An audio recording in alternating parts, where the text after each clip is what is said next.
Hello everyone and welcome to my final Spider-Man review. Let's open up the highly acclaimed 2018 smash hit Spider-Man Into the Spider-Verse. Right out of the gate, we know we're going to be in with some creative visuals, even as the opening vanity plates seem to be going through dimensions. We're introduced to Peter Parker, the main Spider-Man, voiced by Chris Pine, telling of his past exploits and licensing deals, playfully and poking fun at its own lore, from previous movies to the Medic 1967 cartoon. I was like how in this opening montage, Spike has the same expression as his Sherpa Pop is riffing. I'll probably say about the little details the image just slipped in. I'm already loving ones like that. We then cut to a young Miles Morales, voiced by Shemaiah Moore, singing the hit song Sunflower by Post Malone and Sway Lee, before he heads out to his new school, the Visions Academy.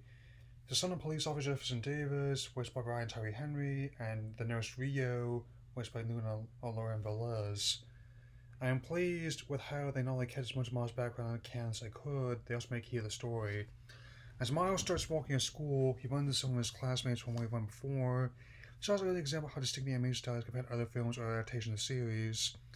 I can best describe it as 2.5D. The movie is written in 3D and has lots of habits from 2D animation in terms of lighting, angles, and color schemes. It actually looks like a living, breathing comic book. Anyway, Miles gets quite literally tripped up in a police escort with his father, who doesn't think very highly of Spider-Man. When the comics were open about this, the movie takes a different route that I'm very eager to tell you about.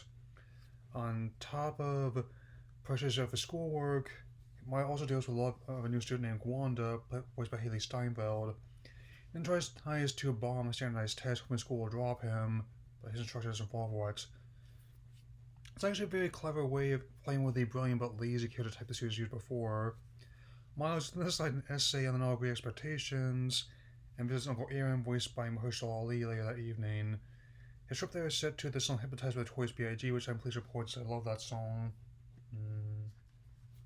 After some banter between them both, the two go to make graffiti in a subway terminal.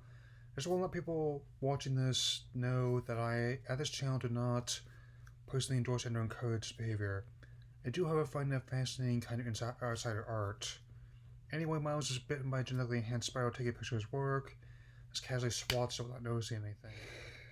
He starts going through some changes the next morning. His pants get tighter, and then he unwillingly pulls off a chunk of Wanda's hair while trying to flirt with her. As for his hairy palms in the restroom, obvious innuendo is obvious. This whole scene of Miles trying to figure out his powers of goldmine comedy and creative animation. He accidentally stumbles out of his shoes, moves his uniform while trying to climb the walls. It was like the little touch of a security guard being instructed with a Christmas album in his office. He sticks his way back to his dorm room, and then some Spider-Man comics he tries to figure all this out. He also still thinks it's still just puberty. He's got nothing on James Cameron's image script for the 2002 movie.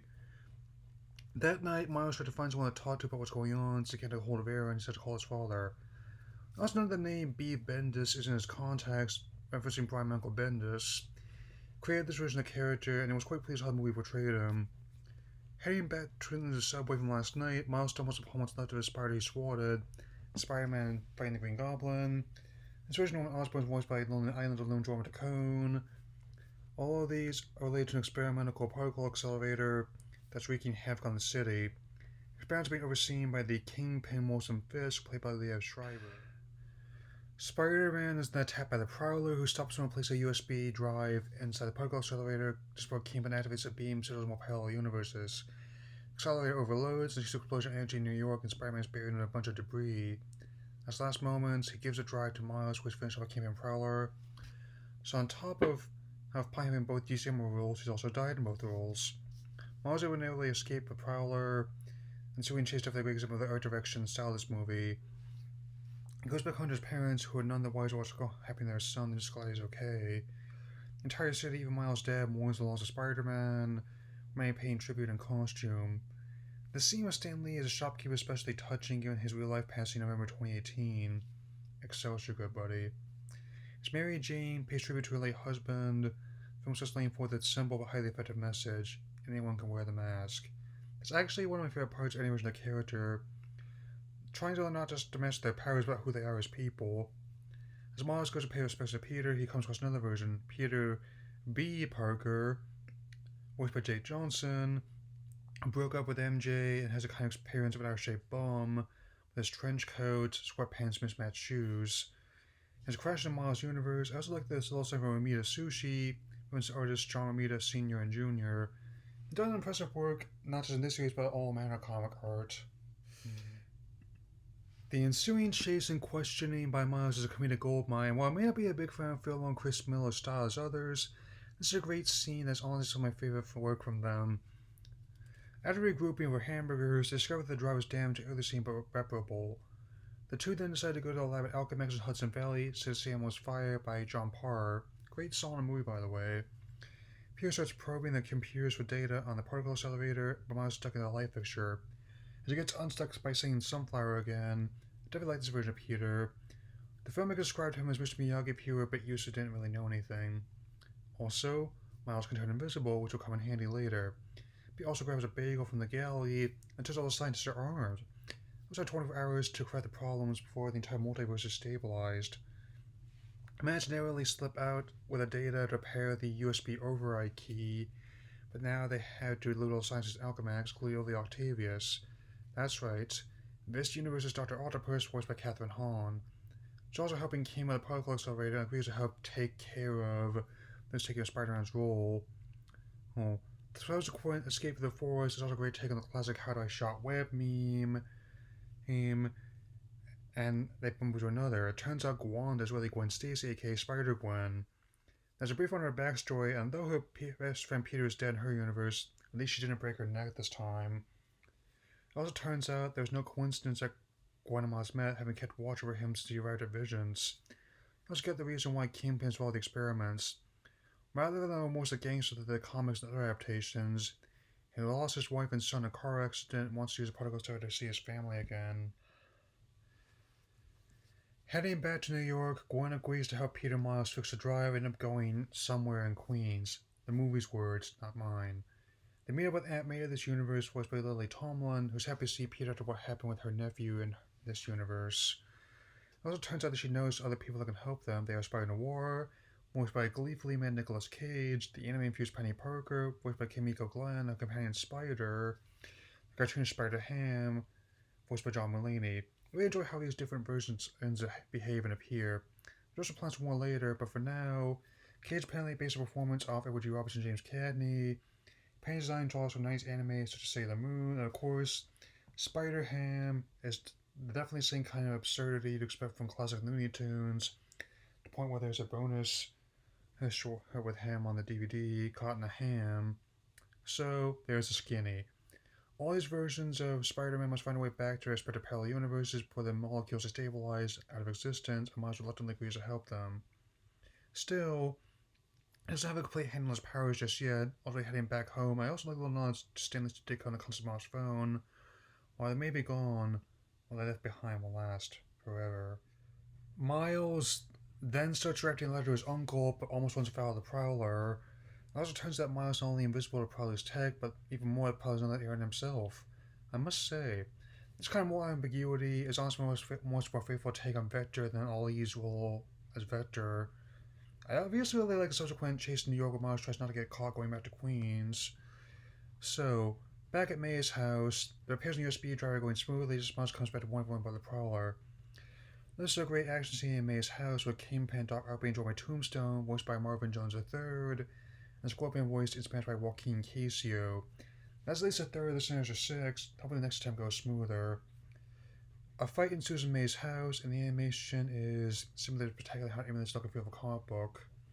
Even May gets in a few good licks while Miles escapes for the drive. I guess when your husband and loved other ones are dead and living alone in Queens, it goes to territory. While invoking adaptation orchid connections is often mixed with some movies, in this realm, the fact that Miles and Prowler are related makes a perfect sense for the story and raises stakes for this fight as Dave gets a call from Dispatch about what's happening. While Aaron finds out the truth about Miles, he can't finish off his nephew, leading to Aaron getting shot and killed by Kingpin. The way this movie handled the Prowler's goal, and Miles turns invisible just as Jefferson finds out his brother is dead. The other heroes can console Miles in his room. It's really a heartbreaking scene as Spider-Ham of all people tells Miles that the hardest thing about being a hero is that you can't save everybody. There is some good levity right after a surprise Miles' roommate, but Peter leaves Miles behind with his go confront Kingpin. After that, Jefferson tells Miles about Aaron's death, not knowing that his son is taking up Spider-Man's mantle in this universe. This is another effective change of the comic. It's clear that Jefferson is broken up by his brother's death and is able to open up to Miles in a way he hasn't been able to before. Moved by his father's words, Miles breaks out of his bonds and masters invisibility. He goes to see May to get his costume, leading to the film's medic WhatsApp danger sequence. This is a song the same name by Black White and Black Caviar. I have always enjoyed how not just these movies, but film in general, can use music as a storytelling complement, and this film nails it. Close to every poster and promo uses a scene, spectacular and visually and for the story. Donnie his costume, Miles explains the actions to help stop Kingpin's plan, and send the other Spider-Man back to their universes. They all slip into the galaxy celebration of Spider-Man's life, which allows them to slip inside as busboys. There's a little detail of Penny eating sugar stars inside Spider. Like I said, the little details help make this movie worth the best. Slipping down the elevator shaft, they witness Kingpin's activation of the particle accelerator. This final battle in the particle accelerator is just spectacular, with Miles appearing just in time. I can only imagine how this looked in IMAX. Rejecting the warnings of the scientists, Fisk orders a power increase, pulling other parallel universes together. Especially like the way Penny and Spider-Ham were able to double team Scorpion, with the help of Noir, Peter, and Gwen, both Octavia and Tombstone are dealt with. Now, Miles goes to put the drive in the accelerator just as the other Spider-Man go back to their universes. However, there's still one last thing to take care of. Parker needs to go home, and Kingpin must be stopped. The Fisk may be armed and have brute strength. Miles' visibility and nimble moves help even the stakes. Miles is able to slip away after Wilson sees a glimpse of his wife Vanessa and his son Richard. With words encouragement from his father, Miles is able to quite literally blow Kingpin away into custody. Miles uses Electro Web. It's super effective. So we close on Jefferson and Miles reconciling, Peter and MJ patching things up, Jefferson being willing to work with the new Spider-Man, Miles accepting his role of the new Spidey of his universe. We were going to stay with Spider-Man 2099, stumbling in the universe of the 1967 TV show. This movie is easily one of my favorite versions of Spider-Man and favorite films of this decade, garnering massive acclaim. And the film made over $190 million in the US and $350 million worldwide, making it the biggest hemisphere piece of animation. The film even won Best Animated Feature at the Oscars. There are plans for interesting spin-offs. The first of which is due out in 2022. For now, this film is a great way to help end this year, and as my last Spider-Man review, thankfully helping end my current direction on a high note. My final rating of this movie is 4 out of 4. Whatever happens in the coming year and decade, never forget the simple message: anyone can wear the mask. Later.